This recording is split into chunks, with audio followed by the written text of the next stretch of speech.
So I'm talking about ecosystem services, which gives you a bit of a context, moving away just from seeing the carbon perspective or the BVOC perspective to including the wider picture. So since my talk is also split today and tomorrow a bit, that's a short outline. So I will first give you a definition and classification of the concept and give you a brief overview why it helps us. Then we will talk about how ecosystem quantities are assessed.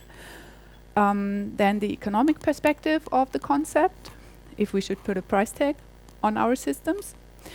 The relationship between ecosystem services, so trade-offs and synergies, and that actually leads you to the practical session today. And then we make a break with this lecture, and tomorrow we will talk about common trade-offs, and I will also give you some examples of trade-off analyses.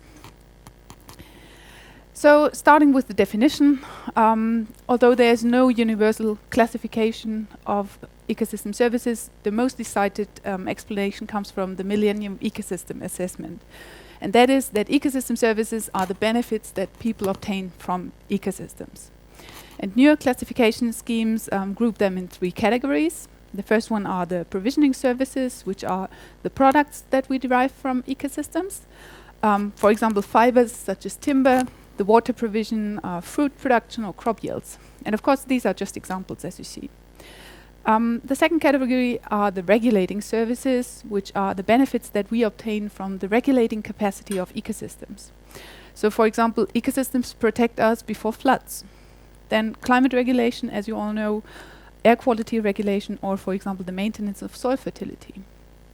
The last category are the cultural services, and these are the non-material benefits that we obtain from ecosystems, such as the tourist attraction or just the existence of a beautiful landscape.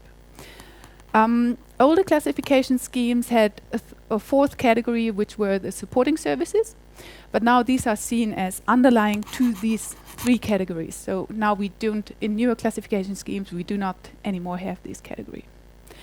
And I said that's just examples that I put here, but that's like an overview. If you have a detailed look at the classification, it might look like that. So that's actually the CICES classification, and you see, I have to point with that, I know. You see here the 3 categories, the provisioning, the regulating, and the cultural services, and actually then they are grouped up. For example, here you have the provisioning services, here is actually nutrition, biomass, and the first one is cultivated crops. And here you have crops by amount and type. So these are actually all the crop types that you can imagine. So, and the entire table is that detailed, so you can imagine that there are quite a lot of ecosystem services. I'm just showing you that to tell you that there is not a bunch of 20 services that we have defined as ecosystem services. Actually, any benefit that we derive from an ecosystem is an ecosystem service. And it completely depends on the classification in which one of these categories you put them. But you can't say there's a bunch of 20 or a bunch of 100. You see that? Okay. So moving on, the concept is actually a clearly anthropocentric one. So without a benefit for the society, there's actually no service. Some words about the development. Throughout the entire human history, there have been individual people that recognized that ecosystems provide some benefits to mankind. The first one might have been Plato, already 400 BC. From the 1960s on, when we had an increasing effect on our ecosystems, there were more studies on the relationship between ecosystems and the human welfare. And one milestone paper clearly was the Constanza paper in 1997, where actually the value of the world's ecosystems and their natural capital was assessed, and there was a global map plotted where ecosystems were given in monetary values.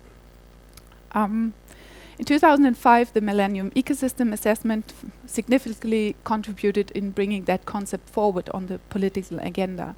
And also in this assessment report, it was assessed that about 60% of the world's ecosystem services are degraded to a certain extent, and with large changes here having happened in the last 50 years.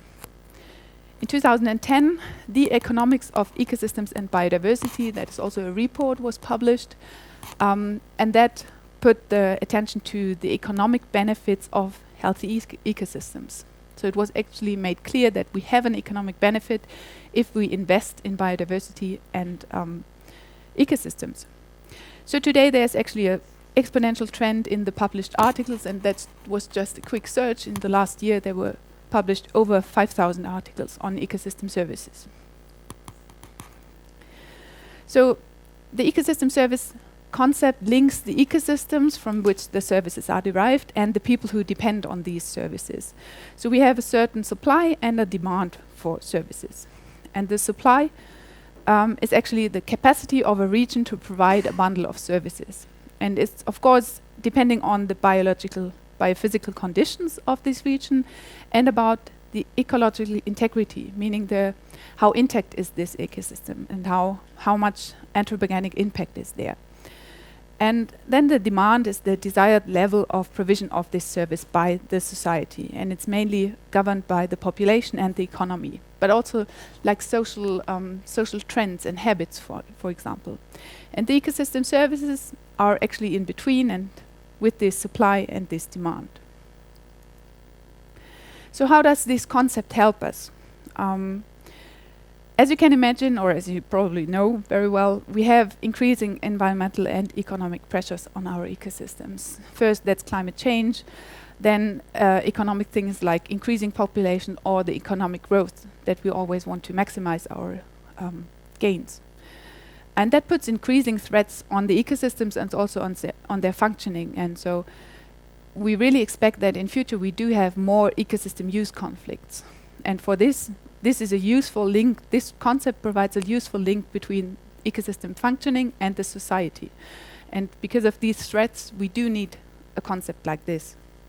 So actually, the assessment of ecosystem services raises the awareness of the benefits that we do derive from nature. Then it may support the development of policies and instruments that can integrate these three perspectives, which are the social, the economic, and the ecological. And then it also helps to inform decision makers, because knowledge alone is not everything. We have to transfer the concept into policies. And the concept may help to inform decision makers so that this concept can actually be incorporated in the decision-making processes. So to give you an example on the ecosystem services that a region provides for us, I didn't go very far. Actually, I just went outside this institute. So if you go just outside the house and have a look a bit in this direction, and if you wait 2 months so that the snow is actually gone, you might have this view. So you see the Zugspitze and a meadow just in front of it. So what does this landscape actually provide for us? The forest, starting with the forest, as you know, it stores carbon, so it provides local and also global climate regulation. It prevents the slopes and also the nutrients from being eroded. Together with the meadow, it maintains the genetic diversity of the plants. It maintains soil fertility, regulates water flows. The meadow itself provides raw materials and food and fodder, because sometimes they have small sheep there or also goats. It provides genetic resources and is a source for pollination. Then the landscape itself is a source for inspiration, for culture, art and design, actually the aesthetic enjoyment, and as you may have noticed, Garmisch has a lot of tourists. So it's actually also the tourists that come because of this landscape. Then the mountains contribute to air quality regulation, and the glaciers themselves provide the water. So this is actually quite a number of services, and if you imagine the long list of services, this is definitely not everything that this landscape provides to us. But these are some examples that I think you can easily see how it contributes. So in the context of ecosystem services, one question that is really frequently asked is the link to biodiversity. How does biodiversity link with the concept of ecosystem services?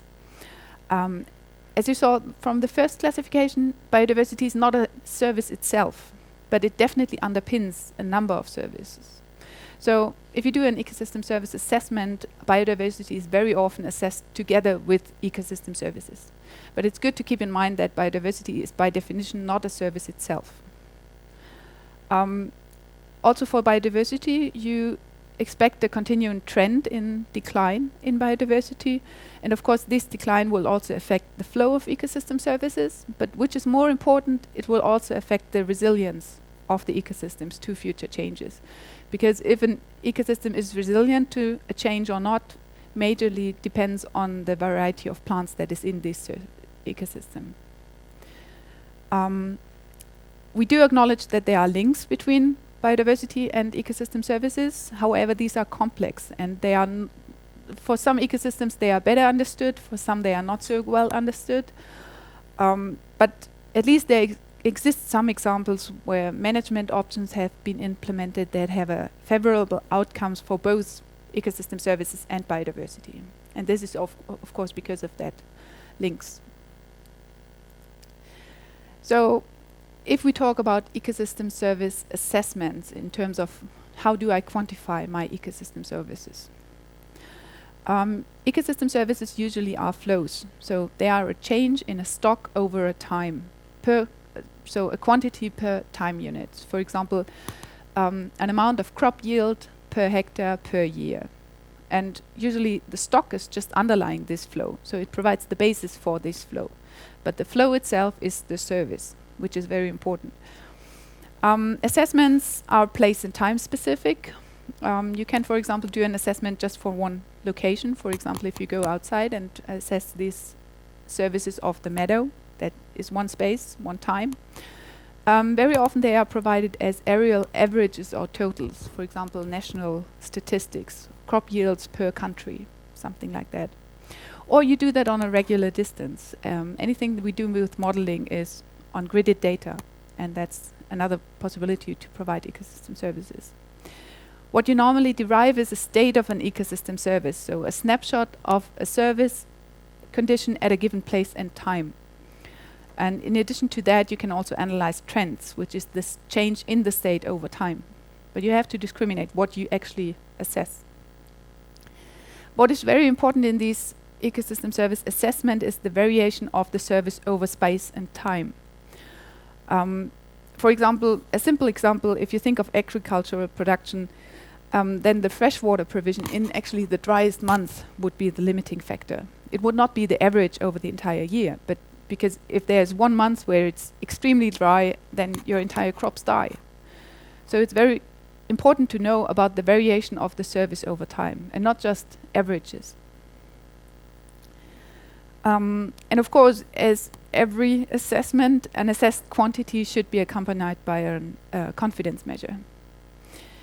And what you will just see now from the following examples, there's a lack of a consistent methodology to quantify ecosystem services. But this is also a consequence of the sheer variety of services. And you can imagine that not with every method you can quantify every service. So now there are some ecosystem service quantification methods. The most straightforward one is based on primary data. That's very often based on available national or global statistics, for example, the FAO statistics, which are national statistics brought together so that they are global statistics. Of course, they are very helpful and are very straightforward because you can have an assessment in a short period of time if you just go to the FAO stats website. But of course, that can't be for that is not available for every ecosystem service. A second idea of primary data collection would be if you do measurements outside and if you really assess, for example, soil fertility by measuring it. But as you can see, and if anyone did a PhD or a doctoral thesis where you did these measurements, then you know that they can be quite labor intensive. So primary data is potentially the most accurate way, but depending on the resources and the services that you want to assess, it can be quite resource intensive. Another possibility how to quantify ecosystem services is by indicators or proxies. Usually these are some quantitative biophysical variables that have some logical connections to the service that you want to assess. So, and of course, the proxy should be easier to measure than the service itself. That's why you take the proxy, right? So very often plant traits, for example, are used for that.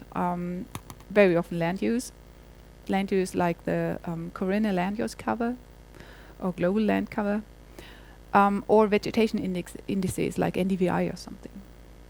And then, based on the indicator, for example, land use, the final service is then assigned via a lookup table. And the lookup table is built based on measurements, for example, in specific biomes or land use categories, or based on expert knowledge. Everything is done. So that's an example where for a region in the middle of Germany, based on Corinne land use cover data, here quite many categories, they map the food provision. And that's done by a simple lookup table between this yellow land cover class and the food provision. So this is very helpful indeed, but it's depending on what you choose. For example, plant traits data might only be available on smaller scales, while land use data are usually also available on larger scales. And the degree of validity of your assessment definitely depends on the data you're underlying. And normally these indicator methods are just valuable for large areas. A third possibility how you can quantify ecosystem services might be via models. And I guess if you are here, many of you know or are familiar with types of models, and you know that there's a sheer variety of models out there. Some are statistical models, some are socioeconomic models, and then we do have the process-based models. Some of them are empirical models, some of them are validated, some are not. So depending on the model you use, also your result is valid or not. That's an example that is very close to what you want to do in the exercise today. So that's with a dynamic process-based model. You know that you have the environmental drivers based on which the model actually works. Then you model your ecosystem processes like photosynthesis, the respiration. You get your ecosystem state variables like NPP, the runoff, the carbon storage. And based on these state variables, you can quantify services. But as you can imagine, you can do that for some services very good, for example, carbon sequestration, food supply, or water supply, because they directly relate to these ecosystem state variables. But for example, that would not work if you want to assess cultural services. So also here, different types of methods are needed for different services. After we talked about these three methods that can quantify the supply of services, we also have to talk about the demand for services. But that can actually be quantified with very similar methods. So for example, it can be quantified based on statistics, for example, how much timber is produced per year, because that actually quantifies the demand for a service.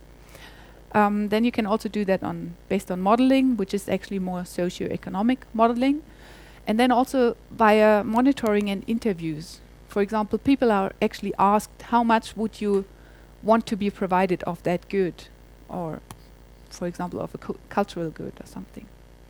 So the demand of services is actually quantified very similar to the supply of services. So based on a review that is supposed to come out in this year, I wrote down the current practice in ecosystem service quantification. So very often the research focuses on the supply side. About more than 70% of the studies actually quantify the ecosystem service supply, but the demand side is not very often included in the research. Then, as you can imagine, there are some ecosystem services that are quite frequently mapped. For example, climate regulation, the food provision, recreation also. While other services are clearly underrepresented. And of course, that are the ones that are hard to quantify. For example, ornamental species, biochemical products. In terms of quantification approaches, we have a clear lack of using primary data. Only about 35% of the studies use primary data. Other approaches, of course, modeling, then the lookup tables, and also a lot of reviews come out. So ecosystem services are basically quantified based on the assessments of other persons. In terms of approaches, the proxies and the lookup tables are definitely the favored tool. That's more than 50% doing that based on mainly land cover. And there's an increasing use of models over the last year. statistical models, also process-based models. But in combination to modeling, we have to say that very few studies do provide an uncertainty assessment. So more than 70% do not provide a validation or an uncertainty analysis.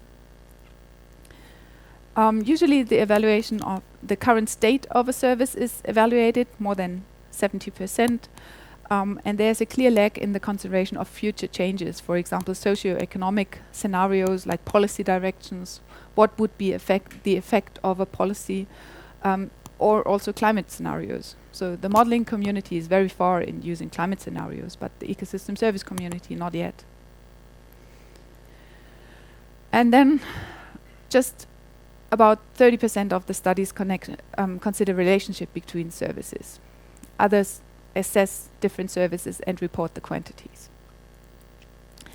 And as you saw that the quantification approaches are quite diverse, there's a call for a consistent methodology, how ecosystem services should be assessed in given contexts. And these are actually called blueprint protocols. So after we talked about the quantification of ecosystem services, then we also have to acknowledge the other side of the concept, which is the economic side. And here one question is, should we put a price tag on our ecosystems? So maybe, why should we put a value on them? So as you said correctly, I would also say to communicate the importance of the services in a policy environment, because that is quite greatly facilitated if it is accompanied by a credible economic value. The world speaks money. So to communicate the importance of services, we can put a price tag on services. Then it's helpful to estimate the costs and the benefits of an action, to put that into monetary terms, what we would gain or what would we lose if we lose this service. Sorry. Then it can also enable the more efficient use of limited funds, of course, and it facilitates effective policy incentives of fines or setting taxes, for example, that fee that we have here on our oil, or for example, fees if you pollute or a national park or something like that. The contrary, why should we not put a value on ecosystem services? And of course, the overarching argument here is it is something that is priceless to us, and we should or we can't put a value on that. And actually, the ecosystems for us are something essential, and we don't have a substitute for it. So when our ecosystems are gone, what shall we do? We can't say, okay, yeah, they are gone, but we have so much money, can we get them back? Okay, so can we value the priceless? And finally, as you also said, in terms of methods, it's very hard. How can you put a price tag on it? Would it be feasible to derive a value that would be okay for this plant or for this tree? Would that be related to that stakeholder or that stakeholder? Or maybe the price is a complete different one. If you think of an economist, for example, in the States, in Europe, no matter, the money that he would have available to buy that tree, for example, is a completely different one that if you think of a farmer in Africa. This farmer, for example, lives on this patch of land, and this patch of land provides everything that he has and everything that he needs to feed his family. And then some economist would just say, well, I have more money than you have, and if you say this patch of land is $10, I can pay it. But for this farmer, this patch of land is invaluable. So how can you actually quantify that? And that's really one hard argument that you can put on the side not valuing that services, because can you do it on a fair basis? I don't know. So maybe we can summarize that by saying monetary valuation can really be helpful. It can inform decision makers on the full social costs and benefits of healthy ecosystems. So that's everything what you said of making people aware, putting a price on making people aware on it and bringing the costs and benefits into play. But maybe it should not be that on sale sign. It should not be, we have a price there and you can buy it. It should be in a context. So maybe you should say, okay, we value this ecosystem, but we do that in this and that context, and that is what we incorporated on getting that price. And that price is valuable just for this specific question. And finally, of course, just by putting a price on these, it doesn't mean that you necessarily have to trade it. What happens with carbon credits is also actually just a policy measure to bring carbon sequestration forward. But that doesn't mean then some economists have to trade that forest against that. Okay?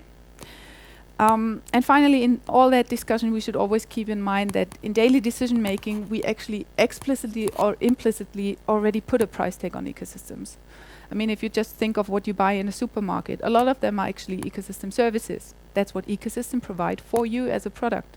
So actually, you do already trade them. And you also do put a price on it. For example, if you say, okay, we need tires for our cars, so we need some rubber plantations where actually tropical forest is supposed to grow. So you see that there's always a trade-off between we are consuming, we are living in a certain luxury, but that always has an effect on ecosystems. So also if you say, no, we should better not put a price tag on services, you should be aware that in some circumstances we actually already do that. So the economic value of a service is actually the quantity of the service per unit time times the average market price. And actually the quantity of the service per unit time, that is what we assessed in the ecosystem service quantification. So now I will give you some examples on how you can quantify the average market price. And these economic valuation methods, they are direct market valuation methods. And of course that is just for the services that are actually traded on a market. So for example, for water or timber or crops, you can take the direct market prices for these services. Then other services are actually, they contribute to the production of a good. And that's how you quantify to which degree that service contributes to the production of the good. For example, shrimp production around mangroves. How much do the mangroves contribute to that shrimp production? And this value you give these mangroves.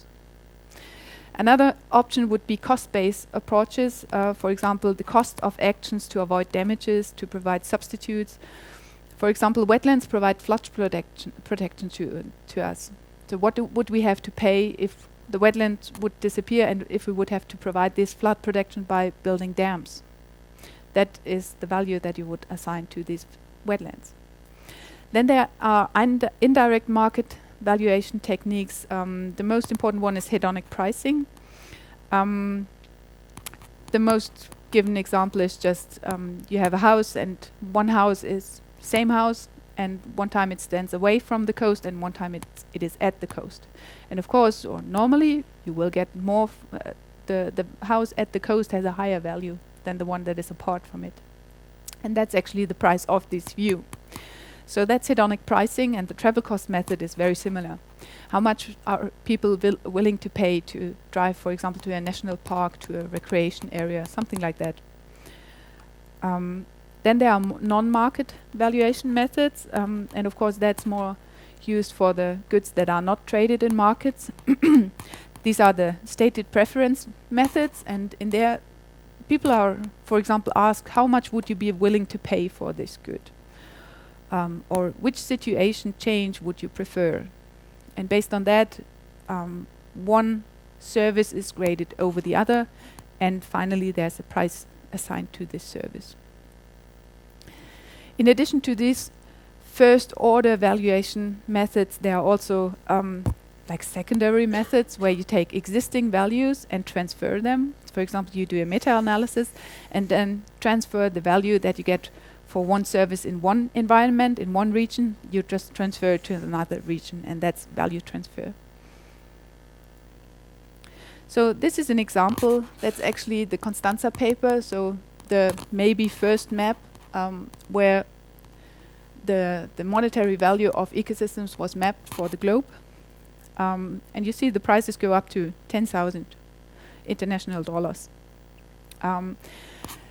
Based on that map, they calculated a total value of ecosystem services in 1995, and that was $33 trillion US dollar.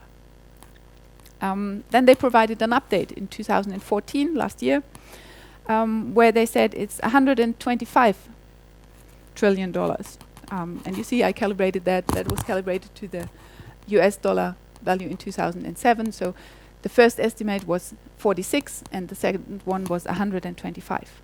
And actually they used the same methods to quantify these numbers, but in the second time it was quantified for the status of 2011, and it was quantified using updated data on in particular land use. So you see that they are there's a certain variety. That's a second example on the economic value of ecosystem services from 2012, where the ecosystem service value of major biomes has been estimated, and that they did that not based on primary data, but based on 320 publications. So they had over 600 value estimates and did a compilation of 22 services. And you see that the tropical forest, we have quite broad categories. So we have tropical forests, temperate forests, woodlands, grasslands, and marine ecosystem services. And you see that in this grouping, the tropical forests are quite the maximum, with around 5,000 international dollars per hectare and per year. So if you would split up these categories a bit more and go from this broad classification to a more detailed one, for example, classify coral reefs and wetlands as singular categories, your picture is a quite different one. If you pay attention to the scale, if you pay attention to the scale, you have here the tropical forests, which are 5,000 international dollars, and now we have for the coral reefs around 300,000 international dollars per year. So that shows you very much that it's also depending on the classification. And here the difference is just that wetlands and coral reefs provide a number of services, regulating services, which is the red bars, but also cultural services and provisioning services. And so they are kind of invaluable in comparison to a patch of forest. So these two examples just show you that the value estimates strongly depend on the applied methods, on the included ecosystem services, the definition of regions, if you have broad regions and average over large regions, or if you have really detailed regions such as coral reefs or wetlands, and also on the time frames. And an outcome also of this second study was that most of the value of ecosystem services is traded outside the markets. So they are actually not traded. Coral reefs are not sold. And also the value of coral reefs is not sold. So finishing up with the economic valuation, if you would do a quantification study of ecosystem services and you are quite skilled and motivated, and you do the assessment of a quantity of one ecosystem service and say, okay, we have this quantity. And because you are very motivated, you don't do that just for one service, but you do that for a bunch of services. And then you know your quantities of the services A, B, C, D. Then you actually did what most of people do. They analyze a bundle of services to answer a particular question or problem. And that's actually what around 50% of the recent studies do. But the question after that is, do you see the whole picture? What does that information provide you? Is that now much what you provide in one category, or how is that related to the other? So actually this picture would look more like that. So it might be that, now I have to use the mouse, it might be that you have areas where two services are intersecting and you actually have just one service but not the other at the same point. Then one service, for example this round thing, might be much larger than other services which you haven't seen before. So the relation of this one to another one is quite different. Then some services might add up to different shapes. So they actually provide a shape that you haven't seen before. So you see that the picture is quite a bit more complex, and that we need to consider the relationship between these shapes, but they are equivalent to our services. So to see all the interconnection between the economy, the ecology, the environment, and the society, we need to do a trade-off analysis. So that's now when we talk about trade-offs and synergies between ecosystem services. And I'll just give you here a brief introduction, and I said we do the examples tomorrow after you did your exercise. So ecosystem services are not independent of each other. Trade-offs occur when the provision of one service is reduced as a consequence of the increase of another service. That gives the trade-offs. One goes up, the other one goes down. A synergy is a positive effect. For example, if I increase one service, like if I increase biodiversity, then also other services would increase, although I know biodiversity is not a service. But because trade-offs occur, bless you, because trade-offs occur like 3 times more often than synergies occur, we very often leave the synergies out and just talk about trade-offs. When we talk about the relationship between ecosystem services, we say trade-off analysis. So the causes of trade-offs are just because ecosystem services compete for space. You can either have a forest there or you can have a cropland there. And they are causally linked. So for example, if you have an intensive agriculture, you can imagine that this provides a lot of crop yields for you, but you can also imagine that at some point it reduces the soil fertility to a certain degree. So there is a causal link between services. Most trade-offs arise from management choices made by humans. Some are explicit choice. If you say, I need this plantation here instead of the forest. Some are also unintentional. So we are just not aware what is linked to what. And that is the thing, that we need more information to understand what are the linkages. What do I change if I actually focus on this service? What do I change in the other services? So that's actually why we should care. Ignoring the interaction creates unanticipated consequences and also conflicts between the services. And of course that's the basis to make sound decisions. And we said that we have increasing pressures, and of course with these pressures also the trade-offs between the services are expected to increase. And also the interaction between services might lead to non-linear effects and also tipping point. You can imagine if I always decrease the soil fertility, then at some point you might come to a point where you can actually plant no longer any crops there. You can, for a certain time, you can fertilizer application is of use to you, but at some point the system is just so degraded so that you can't actually plant anything else. And this is called a tipping point. That's like if you can't, like a point of no return, if you want like that. So the last one actually, trade-offs exist over different dimensions, for example between services. For example, cleaning a forest for agriculture, you can either have the forest or the agriculture.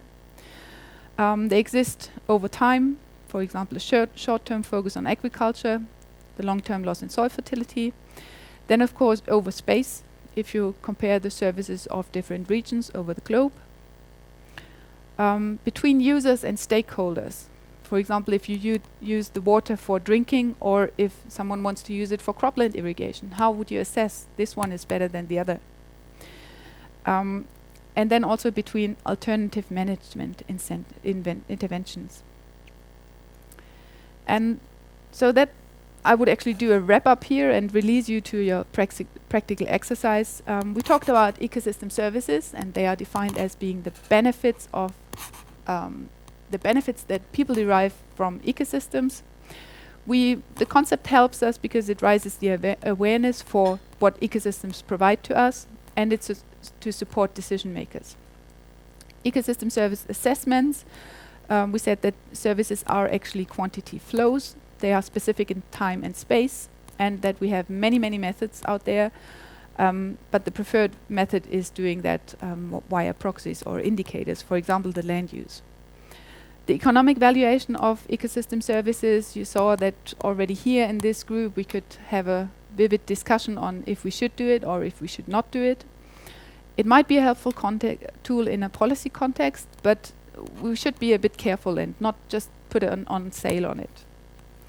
And finally, the trade-offs, we saw that the relationship between ecosystem services is actually needed to see the interrelations between the services.